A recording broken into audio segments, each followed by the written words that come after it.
बसून चालणार नाही, कुठेतरी आम्ही याकडे लक्ष दिलं पाहिजे. गोपाल कृष्ण भगवान की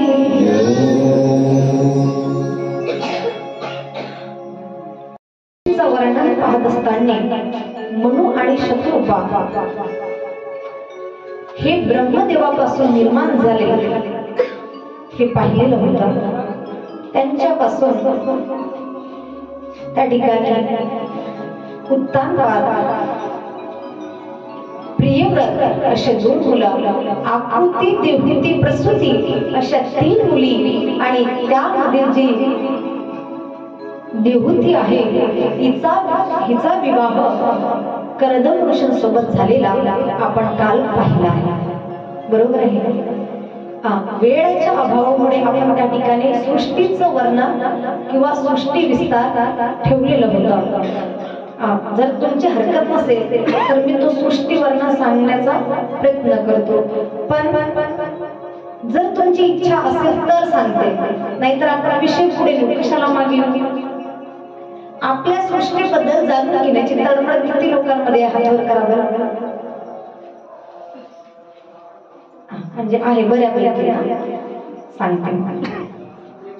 परीक्षितांचा प्रश्न शोधून होता की भगवंत आपल्या मायेने सृष्टी उत्पत्ती कशा प्रकारे झाली, म्हणजे भगवंताने सृष्टी उत्पत्ती कशा प्रकारे केली आणि का केली. त्यावेळेस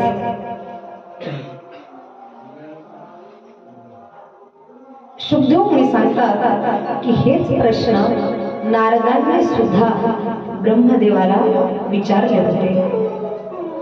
त्यावेळेस याचं उत्तर सांगतात की पहिले कुठेच नव्हते काही, चंद्र सूर्य तारा नाही, अवघे शून्यच होते पाहिजे. कुठेच काही नव्हतं. मग या भगवान नारायणाला किंवा या सृष्टीकर्त्याला वाटलंय की आपण एकाचे अनेक व्हावे, एकाचे अनेक व्हावे असा वाटला. तेव्हा त्यांनी आपल्या मायेने 3 गोष्टी निर्माण केल्या. थोडं कठीण वाटेल तुम्हाला हे प्रसंग समजताना, पण तुम्ही जर शांतपणाने ऐकले तर नक्कीच तुमच्या लक्षात येईल की आपली सृष्टी कशी निर्माण झालेली आहे. कारण भागवतामध्ये आलेलं आहे. बरेच लोक हे सांगत नाही, पण मला असं वाटतंय की ज्या सृष्टीमध्ये आपण राहतो त्याबद्दलची माहिती आपल्याला असली पाहिजे. तुम्हाला आवडो की न आवडो, परंतु माझं कर्तव्य आहे की माझ्या समोर बसलेल्या व्यक्तींना या गोष्टीची माहिती मी करून देणं हे मला माझं कर्तव्य वाटतं. म्हणून मी सांगते ऐका. आपल्या मायेने 3 गोष्टी भगवंताने निर्माण केल्या. त्यामध्ये काल, कर्म आणि स्वभाव. कालामुळे 3 गुणांमध्ये लोभ निर्माण झाला. स्वभावाने त्या 3 गुणांना रूपांतरित केलं आणि माहेमधून महत्त्व प्राप्त झालं. महत्त्वातून अहंकार निर्माण झाला. अहंकारामध्ये 3 गोष्टी झाल्या, ज्ञानशक्ती, क्रियाशक्ती आणि द्रव्यशक्ती. हे एकत्र आले त्यावेळेस आकाश निर्माण झाला. आकाशाचा गुण आहे शब्द. यामधून दृष्टा आणि दृश्य अशा 2 गोष्टी निर्माण झाल्या. आकाशात विकार उत्पन्न झाला, त्यातून वायू निर्माण झाला जे आपल्याला हवा दिसते. वायूचा गुण आहे स्पर्श. या स्पर्शामुळे 4 गोष्टी घडल्या. इंद्रियांमध्ये स्फूर्ती, शरीरात जीवनशक्ती, ओज आणि बल. म्हणजे हे यामुळे ह्या सगळ्या गोष्टी पुढे घडणार यासाठी ते निर्माण झालेले आहे. पुढे भगवंताने आपल्या मायेने जे 3 गोष्टी घडवल्या, काल, कर्म आणि स्वभाव, हे एकत्रित आले त्यावेळेस तेज निर्माण झाला. तेजाचा गुण आहे रूप. तेजापासून पाणी निर्माण झाला जे आपल्या सृष्टीवरती 71% आहे. आपल्या पृथ्वीवरती, संपूर्ण सृष्टीत जाऊ दे, पाणी निर्माण झाला.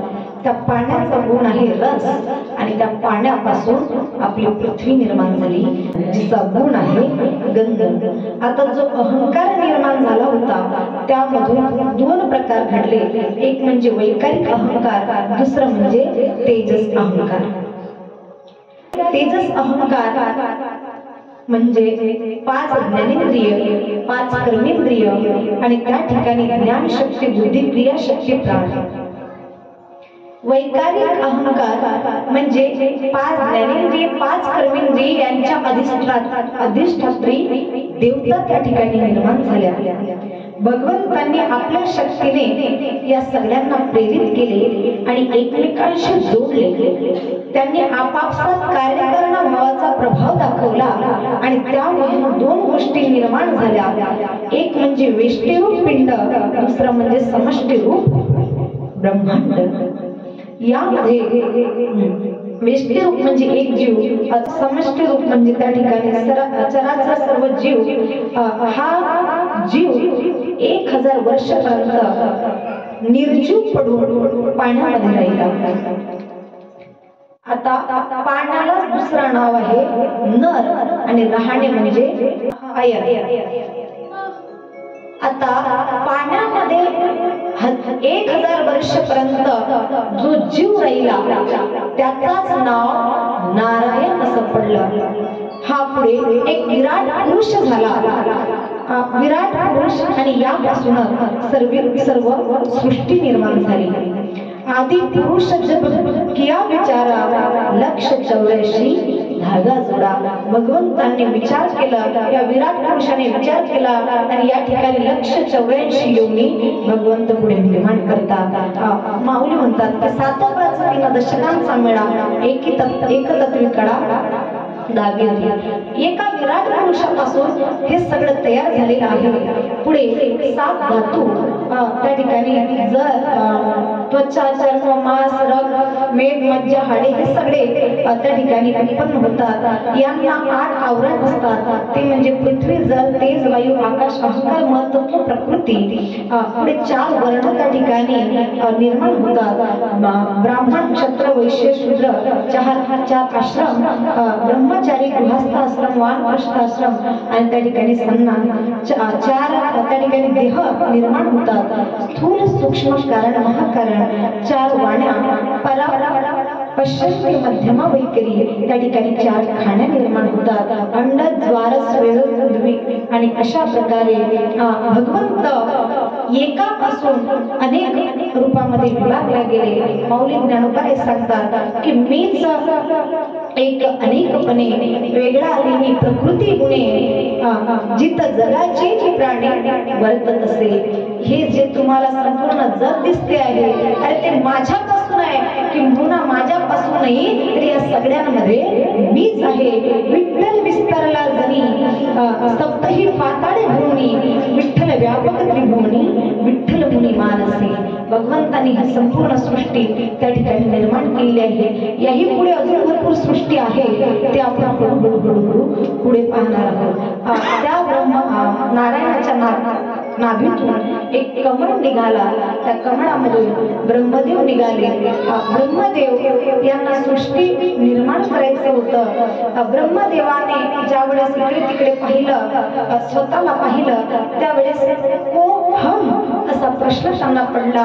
मी कोण आहे याचा शोध घेण्याकरिता त्यांनी 4ही बाजूला फिरून पाहिलं. 4 मुंडके त्यांना तयार झाले. त्यांना चतुरानंद असं पुन्हा नाव पडला. आणि अशा प्रकारे आता या ठिकाणी ब्रह्मदेवाची उत्पत्ती झाली. 10 प्रकारच्या सृष्टीचे वर्णन या ठिकाणी झाले. 10 प्रकारची सृष्टी त्या ठिकाणी निर्माण झाली आहे. महत्त्वाची सृष्टी, अहंकाराची सृष्टी, भूत सर्ग सृष्टी, इंद्रियांची सृष्टी, इंद्रियांच्या अधिष्ठात्री देवता, विद्येची सृष्टी, वैकृत सृष्टी, पशु पक्ष्यांची सृष्टी, मनुष्याची सृष्टी, प्राकृती विकृती भेदाची सृष्टी. अशा प्रकारे पुढे मन्वंतरादी काला विभागाचे सुद्धा त्या ठिकाणी वर्णन झालेले आहे, ते सुद्धा निर्माण झाले आहे. मन्वंतरादी काल कशा प्रकारे विभागले गेलेले आहेत याच्या वर्णन सांगत असताना सांगतात की म्हणजे भागवतकार सांगतात की ज्या भागाचा दुसरा भाग होऊ शकत नाही तशा भागाला किंवा त्या गोष्टीला परमाणु म्हणतात. दोन परमाणु एकत्र येतात त्यावेळेस एक अणु म्हणतात. तीन अणु एकत्रित आले तेव्हा एक रस रेणू म्हणत असते. तीन रस रेणू एकत्र येतात तेव्हा त्यांना ओलांडून जाण्याकरिता सूर्याला जो काळ वेळ लागतो त्याला एक त्रुटी म्हणत असतात. त्याच्या 100 पट काळाला एक वेद म्हणत असतात. तीन वेद एकत्र येतात त्यावेळेस एक लव होत असतो. तीन लवांचा एक निमिष होत असते आणि 3 निमिषांचा एक क्षण होत असतो. जो तुमचा आमचा एक क्षण आहे ना, क्षणभर थांब किंवा देवाची द्वारे क्षणभरी. क्षण या शब्दाचा अर्थ एवढा मोठा आहे की केवढा मोठा त्या क्षणाचा विस्तार, तो काही छोटासा क्षण नाही. चला या क्षणाचं वर्णन पुढे येणार आहे की भगवंत या क्षणाच्या केवढ्या अंतरामध्ये किंवा केवढ्या भागामध्ये केवढं मोठं कार्य करू शकतात. असे 5 क्षण एकत्र येतात त्यावेळेस एक काष्ठ होत असते. 15 काष्ठांचा एक लघु, 15 लघूंची एक नाडिका, 2 नाडिका एकत्र येतात त्यावेळेस एक मुहूर्त होत असतो. 6-7 नाडिका एकत्र येतात त्यावेळेस एक प्रहर होत असतो. त्याला दुसऱ्या शब्दात यम असं म्हटलं जातं. माणसाच्या दिवसाच्या आणि रात्रीच्या त्या ठिकाणी 4 प्रहर होत असतात. हे 4 प्रहर एकत्र येतात त्यावेळेस एक दिवस रात्र त्या ठिकाणी होत असते. 15 दिवस एकत्र येतात त्यावेळेस एक पक्ष होत असतो. त्याला आपण पंधरवाडा म्हणतो आपल्या भाषेमध्ये. असे 2 पक्ष एकत्र येतात, कृष्ण पक्ष, शुक्ल पक्ष. त्यावेळेस तो एक महिना होत असतो आणि आपला हा एक महिना पितरांचा एक दिवस होत असतो. तुम्हाला एक सांगेल की आपल्या घरामध्ये एखादी जीव गेला की आपण त्यांचं 11 महिने पात्र त्या ठिकाणी वाढत असतो आणि मग 11 महिने पूर्ण झाला की त्यांचा 11 मासा म्हणून आपण त्या ठिकाणी विधी करत असतो. बरोबर ना? बोलू नका. मग माझा प्रश्न असा आहे की त्या ठिकाणी तुम्हा आम्हाला रोज भूक लागते आणि पितरांना का महिन्यातून एकदाच भूक लागते? नाही, त्यांनाही रोजच भूक लागते. परंतु त्यांचा एक दिवस कधी होतो? ज्यावेळेस आपला एक महिना होतो. आपला एक महिना म्हणजे त्यांचा एक दिवस. असे ते त्यांच्या दिवसानुसार 11 दिवस जेवण करतात. आपली 11 महिने होतील त्यावेळेस त्यांचे 11 दिवस होतात. अशा प्रकारे 2 महिने एकत्र येतात त्यावेळेस एक ऋतू होत असतो. 6 महिने एकत्र येतात त्यावेळेस एक अयन होत असतो. 2 अयन एकत्र येतात म्हणजे उत्तरायण आणि दक्षिणायन. आता उत्तरायण सुरू आहे का? 21 डिसेंबर पासून त्या ठिकाणी उत्तरायण सुरू झालेला आहे. असे एक वर्षात 2 अयन आणि माणसाचे हे 12 महिने. असे 100 वर्ष एकत्र येतात तेव्हा कलियुगातील माणसाचा जीवन होत असतो. कलियुगातील माणसाचा आयुष्य त्या ठिकाणी होत असतो. 4,32,000 वर्ष एकत्र येतात त्यावेळेस एक कलियुग होत असतो. 8,64,000 वर्ष एकत्र होतात त्यावेळेस एक द्वापार युग. 12,96,000 वर्ष त्यावेळेस एक त्रेतायुग आणि 17,28,000 वर्ष त्यावेळेस एक सत्ययुग. आणि हे 4ही युग एकत्र येतात त्यावेळेस एक चतुर्युग. असे 1000 चतुर्युग एकत्र येतात त्यावेळेस ब्रह्मदेवाचा एक दिवस आणि रात्र होत असते. मग 1000चे 2 भाग करा. अर्ध्या भागात दिवस, अर्ध्या भागात रात्र. ब्रह्मदेवाच्या अर्ध्या भागातला म्हणजे 500 चतुर्युगाला एक परार्ध म्हणतात. रात्रीचा असो की दिवसाचा असो, जोपर्यंत ब्रह्मदेवाचा दिवस असतो तोपर्यंत ही सृष्टी असते आणि ब्रह्मदेवाची रात्र सुरू होते त्यावेळेस या सृष्टीचा नैनाट होतो. या रात्रीचा शेवट झाल्यानंतर कल्पाचा प्रारंभ होतो. म्हणजे ब्रह्मदेवाची रात्र संपली, प्रलय संपला की पुन्हा नवीन कल्पाला सुरुवात होते. एका कल्पामध्ये 14 म्हणून त्या ठिकाणी होत असतात. एक म्हणून 71 चतुर्युगापर्यंत त्या ठिकाणी अधिकार या सृष्टीवर गाजवत असतो. महर लोकापासून ब्रह्मलोकापर्यंतचा काळ हा 100 वर्षाचा असतो आणि ब्रह्मदेवाच्या 100 वर्षाच्या आयुष्याची या ठिकाणी समाप्ती होते. आता 100 चतुर्युग 1000 चतुर्युग म्हणजे ब्रह्मदेवाचा 1 दिवस, असे ब्रह्मदेवाचे आयुष्य 100 दिवसाचे आहे. म्हणजे 1000 चतुर्युग गुणिले 100 करा तर ब्रह्मदेवाचं आयुष्य 1,00,000 चतुर्युग होत असतो. त्या ठिकाणी 50,000 म्हणजे 1 परार्ध रात्र, 50,000 1 परार्ध म्हणजे ब्रह्मदेवाचा दिवस होत असतो. ब्रह्मदेवाच्या या ठिकाणी दोन्ही परार्ध मिळून श्रीहरीचा म्हणजे भगवंताचा 1 निमिष होत असतो. जे 3 निमिष मिळून आपला एक क्षण बनलेला आहे ना, हा एवढा मोठा विस्तार झाल्यानंतर ब्रह्म नारायणाचा 1 निमिष होत असतो आणि असे 3 निमिष म्हणजे आपला क्षण होत असतो.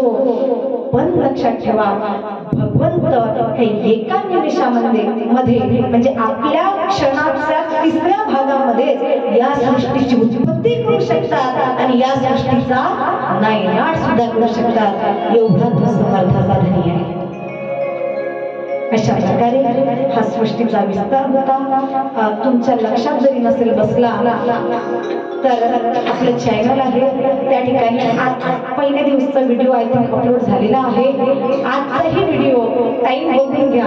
आपली कथा सुरू झालेला एवढा वेळानंतर हा प्रसंग त्या ठिकाणी सांगितले गेलेला आहे. आपले युट्यूबचं नाव त्या ठिकाणी सर्च करा, पौर्णिमाताई विटणकर, आणि समजलं नसेल तर तो व्हिडिओ पुन्हा तुम्ही ऐका, कारण मला परत सांगता येणार थोडा वेळ नाही.